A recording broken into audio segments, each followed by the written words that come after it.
Let's look briefly at tab stops in Microsoft Word. Not all that exciting, but they are useful. Now, by default, Microsoft Word has tab stops every half inch. So as I hit the tab key, you'll notice looking in the ruler, the cursor moves 1/2 inch each time we hit the tab key. I'll just backspace. But we can control these and set our own tab stops. On the Home tab, in the Paragraph Tools group, in the bottom right corner is a small icon called the Paragraph Group Dialog Launcher Box. It's a big name for a pretty small icon. I'm going to click on that, and now in the Paragraph Dialog box in the lower left corner, click on the Tabs button. And this shows us what tabs are created, and we have some control over them from here. And as just mentioned, there are default tab stops every half inch. So I'm going to type in here 0.5 inches, and I'm going to leave it as a left tab stop, but I'm going to apply a leader to it, and you'll see what that does. I'll have to say OK. I can only do these one at a time. Now when I hit the tab key, that's the leader, and if I type a word here, notice that the left end of the whatever characters I type are aligned with the left tab stop in the ruler. Let's go back and put in a center justified tab stop at 2 inches. Again, I'll open the Paragraph Group Dialog Launcher box, the Tabs button, and up here I'm going to replace 0.5 with 2 inches, and this time I'll use a center justified tab stop and say OK. And back in my document, when I hit the tab key, it goes to that 2-inch center justified tab stop. Now if I'm going to type in the word, whatever I type in this case I'll type in center, you'll notice that the center of the word is aligned with the tab stop.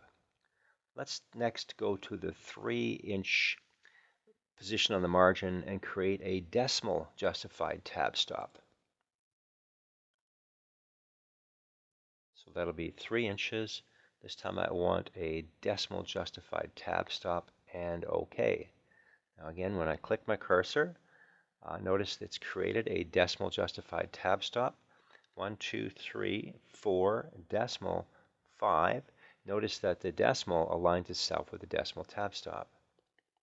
I'm going to go to the 4-inch position on the ruler and apply what's called a bar. Notice first I'll type in 4 inches and say bar and OK.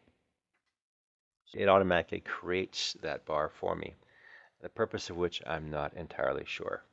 One last one would be a right justified tab stop, and we'll go right to the right margin, 6.5 inches. Let's open the Paragraph Group Dialog Launcher box, Tabs button.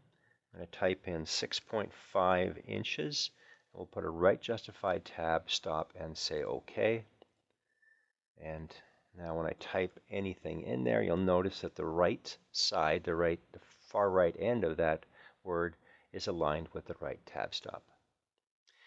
In the event that you want to change a tab stop, you can reposition it simply by clicking and dragging it on the ruler. If you don't want it, you can remove it by dragging it off the ruler. One final thing is if you hold down the Alt key and click in the ruler, as I'm doing here on a tab stop, it shows you the relative positioning, and you have to move the cursor in order to see this. If you hold it still, you don't see anything. There, I've got the Alt key down, but as soon as I move it, it shows me the sizes. The tab stops can also be applied more directly by simply clicking the cursor in the ruler after first selecting the style of tab that you wish from this tab button. So let's do that. Let's put a left tab stop in at the half-inch mark. Notice left tab is selected. Click on the ruler at the half-inch. There it is. I'd like to put a center justified tab stop at the 2-inch position, so there's the center justified tab stop.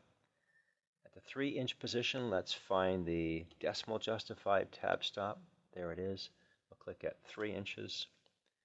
At 4 inches, let's see if I can find that bar tab. There it is. At 4, and finally at the 6.5 inch position, I'll get a right justified tab stop. There it is. I'll put it just inside and then drag it over so I can see where it goes. All right, so if I use the tab key and type left, I've got the left justified tab stop, then tab and center, tab and 1, 2, 3, 4 decimal 5 centered around the decimal, and finally right justified.